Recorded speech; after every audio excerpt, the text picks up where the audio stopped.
पैसा खींचता है ये पौधा।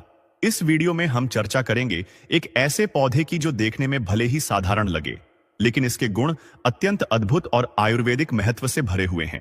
अगर यह पौधा आपके घर के आसपास मौजूद है तो इसे साधारण समझने की भूल न करें। आज हम आपको इसके चमत्कारी गुण और आयुर्वेदिक प्रयोग के बारे में बताएंगे। जब आप इस पौधे के उपयोग और इसके लाभों को जानेंगे तो यकीनन आपको गर्व होगा कि आप भारत भूमि में पैदा हुए हैं, जहां ऐसे चमत्कारी पौधे अभी भी हमारे बीच मौजूद हैं। इस पौधे को कई स्थानों पर लटजीरा के नाम से जाना जाता है, जबकि कुछ जगहों पर इसे चिड़चिड़ा भी कहते हैं। अलग अलग क्षेत्रों में इसे अलग अलग नामों से पुकारा जाता है। वीडियो में आप इस पौधे को पहचान सकते हैं और इसकी विशेषताओं को समझ सकते हैं। खास बात यह है कि इसके बीज अनूठे होते हैं। अन्य पौधों के बीजों की तुलना में यह उल्टी दिशा में उगते हैं, जो इसे और भी खास बनाता है। जब आप इसके चमत्कारी गुणों और इसके आयुर्वेदिक लाभों के बारे में जानेंगे तो इसे साधारण पौधा मानने की आपकी धारणा बदल जाएगी। यह पौधा न केवल हमारी संस्कृति और प्रकृति का हिस्सा है, बल्कि हमारे स्वास्थ्य के लिए भी वरदान है। इसे जानने और समझने के लिए हमारी वीडियो को अंत तक देखें।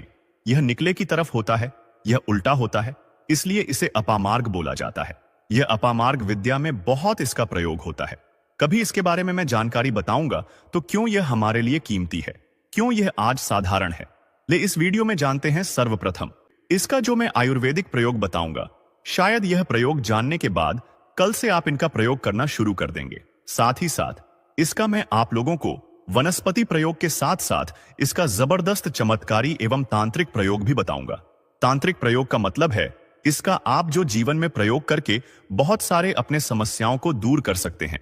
तो सर्वप्रथम इसके बारे में मुझे ज्ञान कब प्राप्त हुआ। एक महात्मा के साथ जब हमारी भेंट हुई तो हमने उनसे बाद में पूछा कि महाराज, आप लोग काफी लंबे समय से सिद्धियां प्राप्त करते हैं, लंबे समय से आप साधना करते हैं, तो हमें यह बताइए, आप लोग 1 महीने तक बिना जल ग्रहण किए हुए किस प्रकार से साधना करते हैं।